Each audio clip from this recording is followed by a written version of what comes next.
আল্লাহ আল্লাহ মুমিনোं का कम है। সঙ্গে সঙ্গে যখন ওই জানোয়ারটি মারা গেল, এবার কিছু লোক এসে বলতেছে এ কেমন কারবার আল্লাহ। এবার ওই যুবককে যখন জিজ্ঞাসা করতেছে, এক অন্ধ ব্যক্তি আসছে, আসার পরে যখন ওই যুবককে বলতেছে বাবা তুমি আমার এই চক্ষুটা ভালো করে দাও। এবার ওই যুবক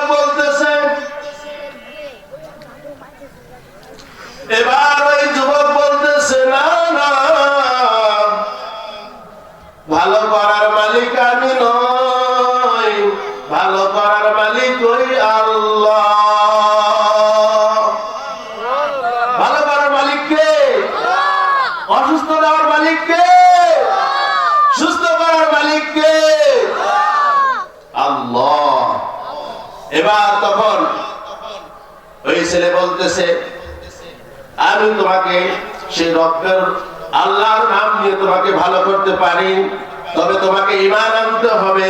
তুমি যদি ঈমান আনো, ঈমান আনার সঙ্গে সঙ্গে ওই অন্ধ ব্যক্তির চোখটা রব্বে কারীম ভালো করে দিল। বলেন সুবহানাল্লাহ।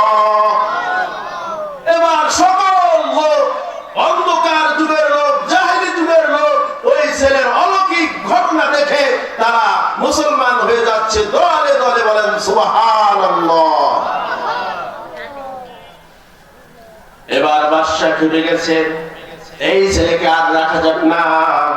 এই ছেলেকে যদি রাখি সমস্ত মানুষগুলা তারা সত্য ধর্মের দিকে তারা চলে যাবে, তারা আল্লাহর পরিচয় পাবে। এই ছেলেকে মারতে হবে।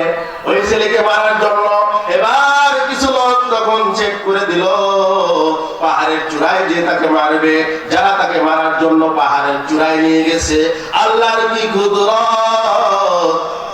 যারা ওই ছেলেকে মারার জন্য গিয়েছে ভাইরা আমার, আল্লাহ তাদেরকে পাহাড় থেকে ফেলে তাদের মৃত্যু হয়েছেন। এবার ওই ছেলে বাদশার দরবারে ফিরে আসছেন।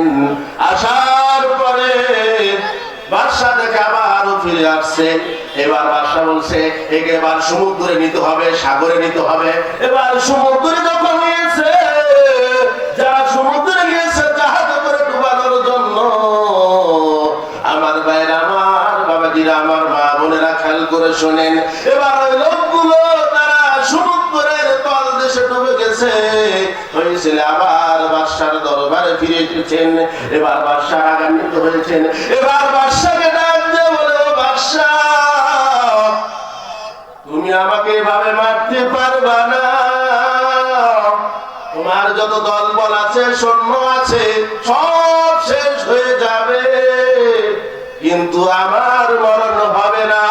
তবে হ্যাঁ হবে যদি তুমি আমাকে তিনটাই ভাবে নিক্ষেপ করো। নিক্ষেপ করার সঙ্গে সঙ্গে যদি বলো হে ভালো তুমি ওই রবের নামে শহীদ হও যে রব তোমাকে সৃষ্টি করেছে। এবার এটা বলতে দেরি, কিন্তু ভালো শাহাদাত বরণ করতে দেরি হলো না। সবাই বলেন সুবহানাল্লাহ। সম্মানিত হাজিরিন, আলোচনা অনেক ছিল। আসলে আমাদের দূর দূরান্ত থেকে অনেক মেহমানরা আসছেন, তার আলোচনা করবেন, আমরা তাদের আলোচনা শুনবো এবং আল্লাহ রাব্বুল আলামিন যেন আমাদের সবাইকে কোরআন এবং হাদিসের আলোকে আমাদের জীবন পরিচালনা করার জন্য যেন তৌফিক দান করেন। এই জন্য আমরা সকলে বলি আল্লাহুম্মা আমিন। ওয়া মা তাওফিক ইল্লা বিল্লাহ। আসসালামু আলাইকুম ওয়া রাহমাতুল্লাহি ওয়া বারাকাতুহু।